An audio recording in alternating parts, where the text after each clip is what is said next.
Channel वही जो सच दिखाए। अपने क्षेत्र की छोटी और बड़ी खबरों के लिए बने रहिए मेरे चैनल को सब्सक्राइब। देवादिदेव महादेव का पावन मास श्रावण मास प्रारंभ हो चुका है। श्रावण मास की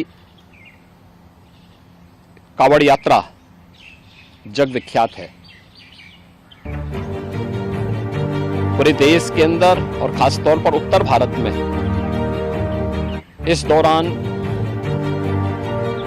शिव भक्त महादेव के अनुष्ठान में लीन होकर के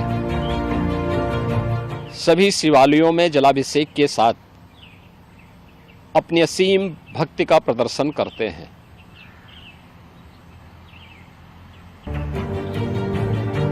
केंद्र और राज्य शासन ने मिलकर के श्रद्धालु जनों की सुरक्षा, उनकी सुविधा, उनकी सुगम और सुरक्षित यात्रा के लिए अनेक प्रबंध किए हैं। कहीं कोई दिक्कत न हो, कहीं कोई अव्यवस्था न फैले, कोई भी उनकी आस्था के साथ खिलवाड़ न करने पाए, इन सब बातों का ध्यान में रख करके प्रयास प्रारंभ किए गए हैं। लेकिन हमें इस बात जरूर ध्यान में रखना होगा। मैं सभी श्रद्धालु जनों से इस बारे में विनम्र अनुरोध करूंगा। हम लोग भी शिव भक्त हैं, महादेव की असीम कृपा हम लोगों पे बनी रही है और निरंतर हम महादेव से यही प्रार्थना करते हैं कि उनकी कृपा सदैव बनी रहे। कोई भी पर्व और त्योहार,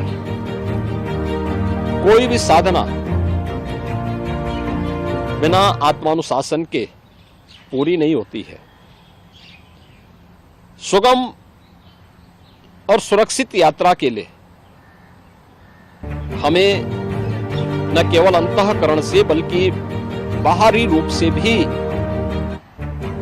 उस पूरी प्रक्रिया के साथ लीन होना पड़ेगा। शिवो भूत्वा शिवम यजेत। शिव बनने के लिए शिव जैसी साधना भी चाहिए, उस प्रकार का आत्मानुशासन भी चाहिए, और तब यह कावड़ यात्रा न केवल श्रद्धा और विश्वास की प्रतीक के रूप में बल्कि आम जन के व्यापक विश्वास की प्रतीक बनकर के उभरेगी। जैसा कि इस समय हम लोग देख रहे हैं माहौल कि असीम श्रद्धा भाव के साथ जनता जनार्दन समाज के अलग अलग तबके के लोग उनकी सेवा के लिए तत्परता के साथ कार्य कर रही है। और सरकार ने भी अपने स्तर पर न केवल बेहतरीन पेट्रोलिंग के माध्यम से, स्वच्छता के माध्यम से, स्वास्थ्य की व्यवस्था के माध्यम से शिविर लगा करके भी अनेक प्रयास प्रारंभ किए हैं और आवश्यकता अनुसार ड्रोन और हेलीकॉप्टर से निगरानी और पुष्प वर्षा की व्यवस्था भी इसके लिए की है। मैं सभी शिव भक्तों से अपील करूंगा कि देवादेव महादेव की कृपा हम पर बनी रहे। हम व्यवस्था के साथ जोड़ करके इस पूरी यात्रा का न केवल आनंद ले बल्कि पूरी श्रद्धा और विश्वास के साथ आत्मानुशासन का परिचय देते हुए इस पावन श्रावण मास के कावड़ यात्रा कार्यक्रम को सफलतापूर्वक आगे बढ़ाने में अपना योगदान दें। आप सबकी सुगम सुरक्षित यात्रा के लिए मेरी मंगलमय शुभकामनाएं।